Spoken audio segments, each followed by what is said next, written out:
राजाला किंमत आहे कारण त्याच्यापाशी वजीर आहे, पण भावा हा तुझा भाऊ तुझ्यासाठी कुठं पण हाजीर आहे.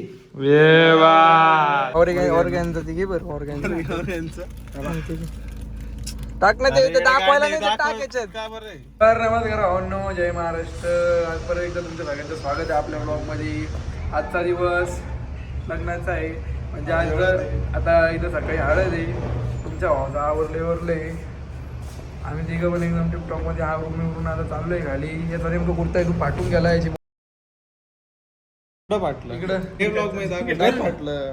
अरे तिकडे भावांना तर काही दाखवत नाहीये.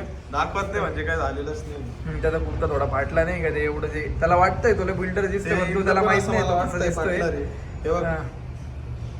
फाटू शकते पण सांगता नाही. तर भावांनो आता आम्ही खाली जातो नाही का, तर हळद वेळ लागायची म्हणजे लागलच. आता आम्हाला आवरायला ऑलरेडी लेट झालेलं आहे. जातो आता खाली, पुढे ब्लॉग कंटिन्यू करतो, नाश्ता बिष्टा करतो थोडं. भावांनो आता इथे मेहंदी चालू आहे. आम्ही सगळे आलोय, आम्ही सगळे माणसं तर आता दाखव नाही का पुढं काय काय होतं. इकडे लय जोराचे ढोल वाजताय, तर आम्ही तुम्हाला जेवढी कोशिश होईल तेवढी दाखव नाही काय चालू आहे. आता भावांनो आता काय काय तिकडं पुढं हळदीचा कार्यक्रम चालू आहे.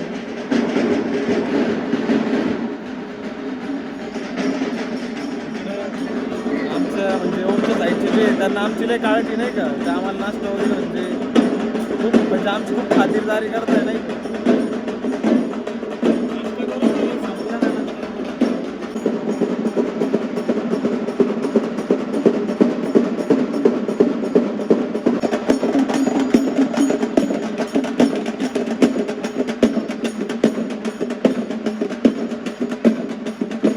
भावांनो आम्हाला लय भूक लागली होती. इथं जेवण बनायला अजून टाईम होता, तर आम्ही पिझ्झा मागवला आहे. तर आता आम्ही डायरेक्ट आता गाडीत बसून डायरेक्ट पिझ्झा गाडीत बसतो आणि डायरेक्ट पिझ्झा तुडवतो. पहिले लोकेशन बघतो गाडीच्या इकडं कोणी आहे का, कसं कोणी आमच्यात यायला पण नको नाही का. तर 1000 रुपयाचे 2 पिझ्झे मागवले तुमच्या भावाने. आता पिझ्झा खातो, म्हणजे कसं जेवणाची सोय उचतर आणि लग्न लागून थोडंसं ॲव्हरेज राहील. आम्ही आलोय गाडीमध्ये. ठीक आहे रे ते काय ऑर्गॅनचं तिघे बरं ऑर्गॅनचं टाक ना ते दाखवायला नाही तर टाकायचं. भावांनो हा एक पिझ्झा, तो एक पिझ्झा. लय भूक लागली होती केव्हा चिडाय, पोटात कुरकुर होत होतं नाही का सकाळी शिकायला पासून. आता खातो मस्त एकदम आणि मग जाऊन थोड्यानी जेवण बिवून करत. आता आमचे जेवण बिवणं झाले. आता इथे सप्तपदी लग्न चालू. जेवण झालं का शेव पोट भरून जेवण झालंय, पण खूप झोप येते नाही का, सुस्ती आली राईट. असं वाटतं कुठंतरी जाऊन झोपून आवडून झोपायला तिथं. आणि तिथं विषय असा आहे का, त्या आमच्या नवरीला देऊन टाकली नाही का बाबा जायला जिंग करायला. आता आमची जिंदगी एवढी झेड झाली का आम्हाला डायरेक्ट गाडीत जाऊन झोपावं लागेल. झोपायचं असेल थोडं वेळ तिकडची बाजू कमी ठेवा आणि थोडंसं आपल्या खुर्च्या मागे घ्या. चौकटीपासून बरोबर आपण मागे बसायचं आहे. या ठिकाणी कार्याचा प्रारंभ हे गणपती पुन्हा वाचन म्हणजेच गणपती पूजन मुलीच्या आई वडील करतायत. यानंतर पुढील 5 मिनिटांमध्ये वर किरणदेव शेव यांना विधी मंडपात बोलवलं जाईल, तेव्हा त्यांनी विधी मंडपात प्रवेश करायचा आहे अशी ही सूचना. आता सप्तपदीची तयारी चालू आहे. नवरदेव नवरी आलेले पुढं भाऊ आणि बहिणी दोघांनी बसून घ्यायचं आहे. नाही रे इथंच आहे ना काय बॅकिंग ब्लॉक. भावांनो आता आम्ही थोडी झोप काढली. दुपारी सप्तपदी वगैरे झालं, जेवण केले. आम्ही दुपारी थोडी झोप काढली आणि आता आवरून बिवरून टाकाटकमध्ये खाली नवरदेव आला. नवरदेवची मिरवणूक चालू आहे आणि नवरीचा भाऊ अजून त्याचाच आवडलं नाही आहे. त्यावर दिवसभर काम गणगणी त्याची कमेंट मध्ये सांगा आमचा ओम कसा दिसतोय. तर मला दाखव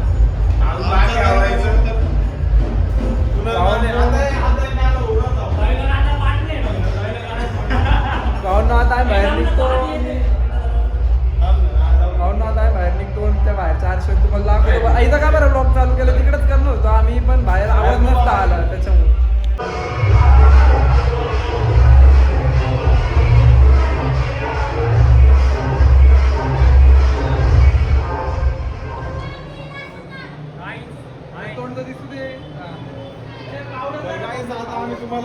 प्रत्यक्षात दाखव नाही का खाली कसं इकडे खूप आवाज चालू आहे म्हणून आता आम्ही इकडे मध्ये आहे.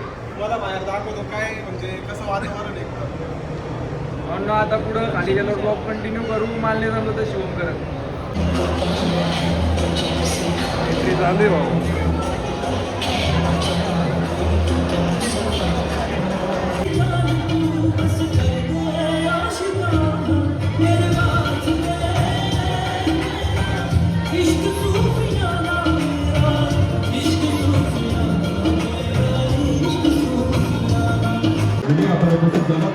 स्वागत.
बोला.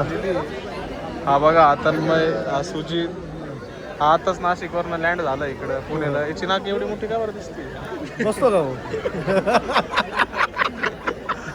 ते ती जयंतीचं आठवतं का?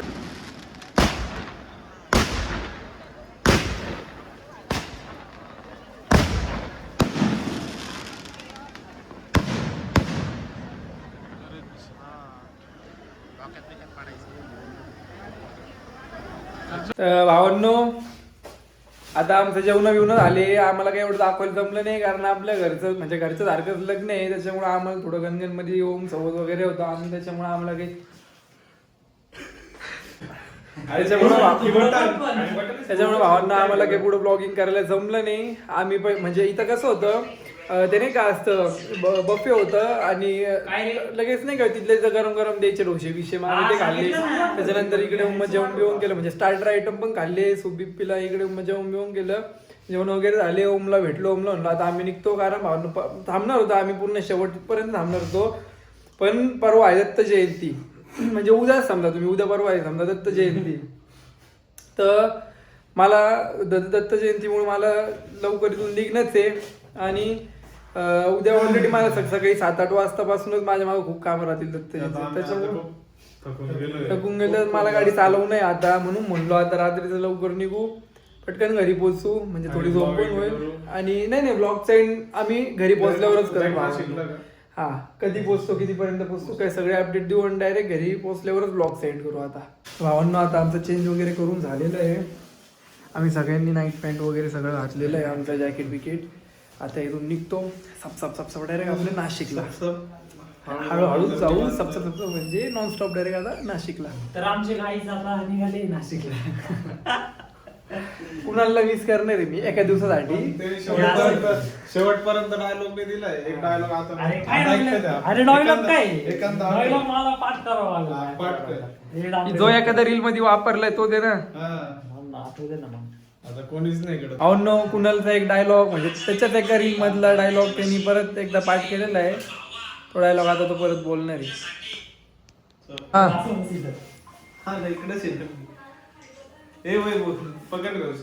नाही बरोबर घेतो. नाही तू राजाला किंमत आहे कारण त्याच्यापाशी वजीर आहे पण भावा हा तुझा भाऊ तुझ्यासाठी कुठं पण हाजीर आहे. तर भावांनो आता आम्ही गाडीमध्ये बसलोय तर खूप बरं वाटतंय. तर बरं वाटतंय थकलो होतो आता. आम्ही. मेन म्हणजे नाशिकला जाऊन आता एकदम बरं वाटलं शेवटी. म्हणजे नाशिकची तुम्हाला नाशिक सांगतो एकदम सुकून लाईफ आहे ना. खरंच एकदम भारी, सुकून. एकदम भारी. आम्ही नाशिकला जिकडे तोडणे. राहतो ना, आम्हाला तिकडे राहायचं खूप अभिमान आहे नाही का की आम्ही नाशिकला नाशिकला खरंच राहतो. तोडणे एक नंबर आहे आपलं सिटी नाशिक. एक नंबर. तर भावांनो त्याच्या आधी जे ब्लॉग मध्ये बोललो होतो ना मी सकाळी, ते असंच होतं. ते जाऊ दे. हा, तर आता निघता आम्ही इथून. आता पुढे रस्त्या ब्लॉग कंटिन्यू करता आलं तर करू, बघू जमलं तर. कारण आता आम्ही डायरेक्ट म्हणजे नाही का नॉन स्टॉप डायरेक्ट नाशिकलाच जाऊ आणि आम्हाला पटकन लवकरात लवकर पोहोचायचंय. पण आम्ही हळूहळू जाणार आहे. पण काही मोमेंट आला तसा वाटलं दाखवण्यासारखं तर आम्ही 100% ब्लॉग मध्ये कंटिन्यू करून नाही तर घराखाली गेल्यावरच ब्लॉगचा एंड करून टाकू. तर भावांनो आम्ही तिकडून निघालो होतो 11 वाजता, डॉट 11 वाजता निघालो होतो आम्ही. आणि आता आम्ही कुठे आहे आम्हाला रस्त्याचं नाव नाही माहिती. म्हणजे एक टोल नाका लागलाय आम्हाला, मॅपवर बघून सांगावं लागेल एक्झॅक्ट आम्ही कुठे आहे आता. तरी आम्ही मला वाटतं आता आम्हाला फक्त 120 का 115 काहीतरी किलोमीटर जायचं आहे. आणि आता वाजलाय 1 म्हणजे 12 वाजून 51-52 मिनटं झाले. 1ला अजून 10 मिनटं कमी आहे, 7-8 मिनटं कमी आहे. तर आता आम्ही इथं पोहोचलोय. ह्या दोघांना कॉफी प्यायची होती, थांबले होते कॉफी प्यायला. अरे पक्के एडेच आले. किल्लेचा बॉक्स 250 ला म्हटलं माझं पण हे मला काही करू मावशी, 85 रुपये किंवा 100 घेऊन टाका संपून दिवशी. नाही म्हणे आम्हाला नाही परवडा, आम्ही पण बाहेर तेवढ्यालाच घेतो. तर ठीक आहे जाऊ दे. पाण्याच्या बाटल्या तर घे कॉफी 20-20 घेतोय. रुपयाला. हा, तेच की 4 बाटल्या घेऊन टाक. पुढे विचारतो ना त्याला कॉफी बोलतोय. हा. तर भावांनो खरं तर आम्ही पाण्याच्या बाटल्या घ्यायला थांबलो होतो. नाही मी नाही घेत कॉफी. खरं तर आम्ही भावांनो पाण्याच्या बाटल्या घ्यायला थांबलो होतो. म्हणलं पाणी तिकडे जेवण केलं आणि तिथलं काही पाणी पिलं नाही. म्हणजे पाणी चेंज झालं तर मग आजारी पडायचे काम आहे म्हणून आम्ही तिथलं काही पाणी पिलं नाही. तर खरं तर आम्ही पाण्याच्या बाटल्या घ्यायला थांबलो होतो. पण म्हणलं आता थांबलोच आहे तर मग हे म्हणजे मी गाडीतच आहे. यांचं म्हणणं आलं यांना कॉफी प्यायची तर म्हणलं मग पिऊन घ्या पटकन, टाइमपास न करू, पटापट चालला आपल्याला लवकर जायचं नाही का. मग आता ते कॉफी पितील, पाण्याच्या बाटल्या घेऊन निघू आता इथून. तर भावांनो आता आम्ही आपल्या नाशिकमध्ये पोहोचलेलो आहे. आम्ही आता बिटकोच्या पुलाच्या इथं आहे, खाली उतरतोय आम्ही आता. खूप भारी वाटतंय खरं सांगू तर. एकदम सुकून खरंच नाही का? भावांनो म्हणजे तुम्ही जगाच्या कोपऱ्यात कुठेही जा, पण नाशिक तुम्ही- सारखं सुकून कुठंच भेटणार नाही तुम्हाला. तुम्ही भावांनो जगाच्या कोपऱ्यात कुठंही जा, पण तुम्ही जेव्हा आपल्या नाशिक मध्ये येता, नाशिक मध्ये आल्यावरची एक वाईब महाराज. हे बघा आमचे दैवत. तर भावांनो नाशिक मध्ये आल्यावरची एक वाईबच वेगळी असते आता. आणि हा आता मेन म्हणजे मी सांगायचं विसरलो, आता आम्ही पोहोचलो कितीला 3 वाजता. जेव्हा मी लास्ट ब्लॉग जेव्हा चालू केला लास्ट टाइम, तर तेव्हा मला वाटतं 1 वाजला होता. मी तुम्हाला दाखवलं होतं 1 वाजला होता. तेव्हा आम्ही आणि आता टोल नाक्यावर थांबलो होतो, यांना कॉफी घ्यायची. तेव्हा त्याच्यानंतर आम्ही जसं तिथून निघालो तर नॉन स्टॉप आम्ही डायरेक्ट आता इथं आलेलो आहे. आणि आता वाजले आता 3 वाजून 6 मिनिटं.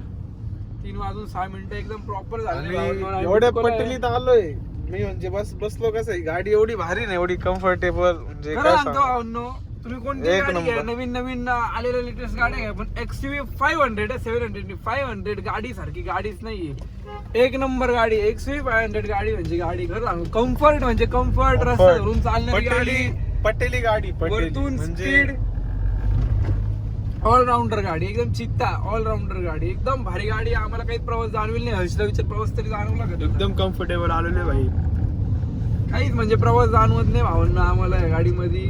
आणि मी तर म्हणून कोणी नवीन गाडी घ्यायची तर सेकंड हँड मध्ये, कारण हे मॉडेल आता बंद झालं, तर त्याने XUV 500च घ्यावं. एकदम कम्फर्टेबल फॅमिली आणि बरोबर घरी फिरायला जायचं असेल कुठं तर एकदम भारी गाडी. हा तो विषय राहू द्या.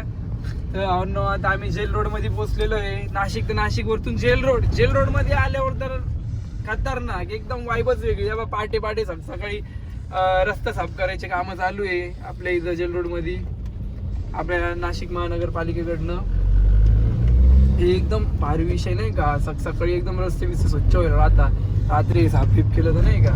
तर भावांनो आता तेच म्हणलो तुम्हाला, म्हणजे नाही का ब्लॉग मध्ये पण एक क्लिप घेऊन टाकू का बा आम्ही नाशिक मध्ये पोहोचलोय. असं नाशिक मध्ये आलो आपली एक वाईब. नाशिक मध्ये थंडी, अहो तिकडे पुण्याला काहीच थंडी नाहीये, इथे एवढी खतरनाक थंडी आहे. तर भावांनो करून लागलं हे. आता डायरेक्ट आता आम्ही आहे टाकीवर फिलोमिना शाळेजवळ. आता आम्ही डायरेक्ट घराखाली जाऊनच ब्लॉग एंड करून टाकतो. तर भावांनो आता आम्ही घराखाली पोहोचलेलो आहे. हर्षला सोडून दिलं त्याच्या घरी. येता येतं सोडलं त्याला जाम झालोय, झोप लागली, अवतार बिवतार सगळे खराब झाले. मला सकाळी परत 7-8ला उठायचंय. परवा दत्त जयंती आहे तर माझ्या मागं भरपूर काम आहे. तर भावांनो आता ब्लॉगचा एंड करून टाकतो. कसा वाटला ब्लॉग काय सगळं कमेंटमध्ये सांगा. आता सपोर्ट करताय तुमचा सपोर्ट परत इथून पुढे पण करत राहा. जसं प्रेम दाखवत आहे, खूप चांगलं प्रतिसाद मिळतो तसं दाखवत राहा. बाकी भावांनो तुमचा तुम्हाला कंटेंट देतच राहील. आणि आम्हाला सांगा तुम्हाला आमचं कंटेंट कसं वाटतंय. तुम्ही पण सजेस्ट करू शकता आम्हाला की तुम्हाला कसं कंटेंट हवंय ते आम्ही तुम्हाला देऊ. ठीक आहे भावांनो आता ब्लॉग एंड करून टाकू. जय महाराष्ट्र. जय महाराज. Love you. Love you.